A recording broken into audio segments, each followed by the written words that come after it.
Let me tell you about a specific kind of pain. It doesn't scream, it doesn't announce itself. It just shows up quietly, usually late at night, usually when you're alone, and it says one thing over and over again. You should be further along by now. Maybe it hits when you're watching someone else's life updates scroll past your screen. A promotion, a wedding, a new apartment in a city that feels like possibility. And you sit there, not exactly jealous, not exactly sad, just paused. Like everyone else is mid-sentence and you're still trying to find the words. And here's what makes this feeling so quietly brutal. You can't really explain it to people. You try and they say things like, everyone moves at their own pace, or you're doing fine. And they mean well, but something in you knows that's not the point. That never was the point, because this isn't really about comparison, not in the shallow way people assume. It's about something much older than that. Something that started long before Instagram and LinkedIn and watching other people's highlight reels. And if you've carried this feeling for a while, if it follows you even when things are objectively okay, I want you to stay with me, because what's actually happening inside you is not what most people think it is. Here's what nobody tells you about feeling behind. It's not a personality flaw. It's not laziness in disguise.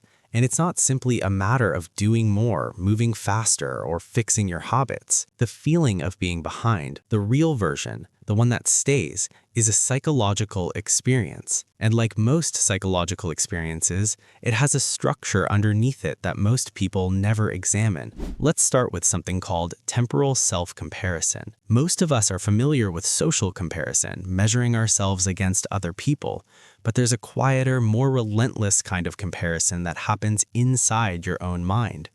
You're not just measuring yourself against your colleague who got promoted, you're measuring yourself against a version of yourself that was supposed to exist by now. The 28-year-old you who had it figured out, the 30-year-old you who felt settled, the you that your younger self, with all its hope and all its planning, believed would be standing here feeling certain. That internal timeline is the real source of the pain. And the cruelest part, you built that timeline yourself, often without realizing it, based on what you were told a good life should look like and by when. Psychologists call these ought selves, the versions of us we believe we should have already become.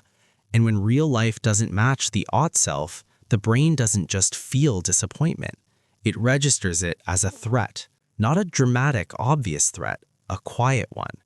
A low-grade, persistent signal that says something is misaligned, something has gone wrong, you are behind. And that signal, that subtle, constant pressure, is what so many people carry through their days without ever having a name for it. Now you have a name for it, but let's go deeper, because there's a layer underneath the psychology that almost nobody talks about. Your brain is a prediction machine. That's not a metaphor, it's literally how it operates. Every moment of your life, your brain is building models of the world, anticipating what comes next, and trying to maintain stability by confirming those predictions. And when life matches the model, when things unfold more or less as expected, the brain rewards you with something that feels like groundedness, calm, direction. But when life stops matching the model, when the sequence breaks, when you're 27 and still not where you plan to be, or 34 and starting over in ways you never anticipated, the brain doesn't just update its map calmly. It creates friction, a kind of internal static. Not loud enough to be a crisis, but persistent enough to feel like something is constantly slightly off. This is what chronic behindness feels like at a neurological level. It's not weakness. It's your prediction system registering a mismatch between what was expected and what exists. And here's where it gets even more interesting. Research in behavioral science shows that the people most likely to feel this mismatch, most likely to carry this quiet sense of being behind, are not the people who are actually failing. They're the people who are paying the most attention. People who are deeply reflective, who think carefully about their choices, who take their own life seriously enough to notice the distance between where they are and where they thought they'd be. In other words, the people who feel behind the most are often the people who care the most. That's not a consolation prize, that's a structural insight. Because it means the feeling isn't proof of failure, it's proof of awareness. But why do some people carry this more heavily than others? Because for a lot of people, this feeling didn't start in adulthood. It started much earlier, in environments and experiences that quietly shaped how you relate to progress, timelines, and your own worth. Consider this. Some people grew up in environments where they were praised for their potential, told they were special, gifted, capable of something great, without that praise ever being connected to consistent, everyday action. You were told what you could become, but rarely what that becoming would actually feel like in the middle of it.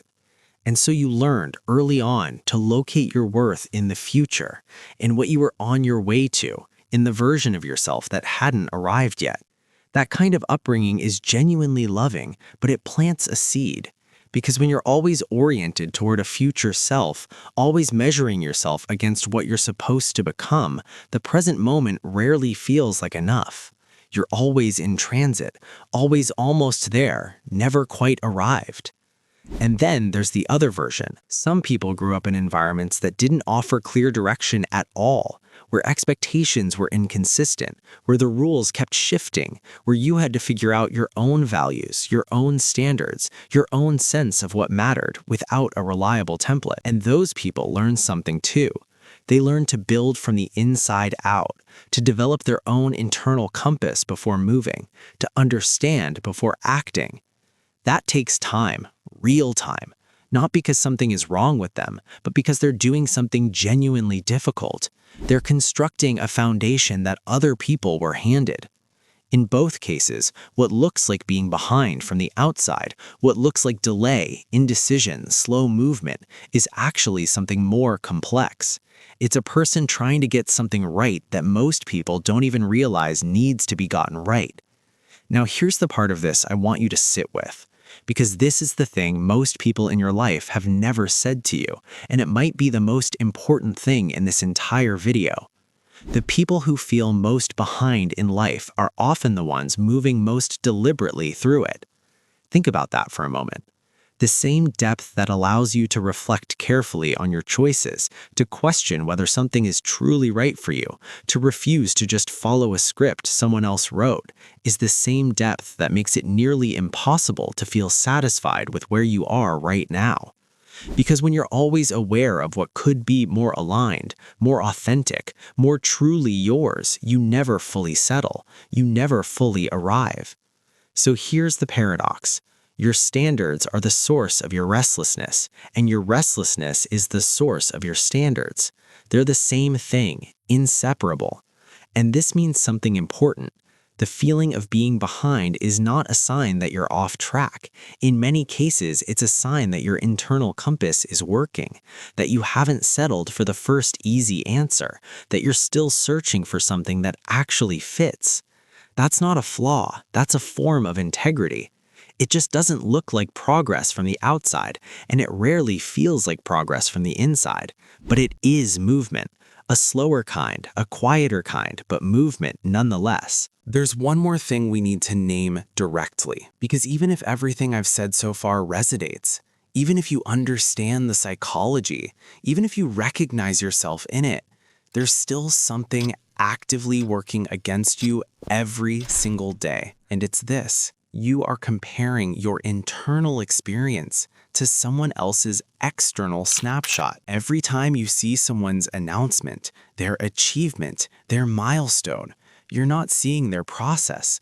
You're not seeing their 2 a.m. doubt, their private recalibrations, the things they quietly gave up to get to that moment, the ways they feel behind in parts of their life you can't see. You're seeing a single frame, edited and chosen for visibility, and your brain, trying to make sense of the world, takes that frame and holds it up next to your full, unedited inside view of your own life. It's not a fair comparison. It was never a fair comparison. It's like judging a novel by someone else's highlight reel while reading every single word of your own. And when you start to see it that way, when you really internalize that you are not seeing comparable things, something shifts. The pressure doesn't disappear, but it starts to lose its authority. It becomes something you can observe rather than something that defines you. So let me leave you with this. If you have carried the feeling of being behind for a long time, if it has been a quiet companion through your days, a low hum of not quite enough, I want you to consider the possibility that it has been misread, not by you, by the framework you were handed for understanding it. Because the framework says, feeling behind means you're failing. Feeling behind means you need to go faster. Feeling behind is a problem to be solved. But what if the feeling is actually information? What if it's telling you not that you're broken, but that you take your life seriously, that you haven't numbed out, that you're still engaged with the question of what your life is actually for? That's not nothing. In a world that rewards fast movement and visible output, the people who slow down to ask whether it's all pointing somewhere real, those people are doing something rare. It doesn't always look like success from the outside. It rarely comes with applause. But some of the most solid, most genuinely lived lives are built this way, quietly, carefully, without obvious markers at the beginning. You are not behind. You are building something that takes longer to become visible. And that is not the same thing as being lost. If something in this video put words to something you've been carrying, share it with someone who might need to hear it.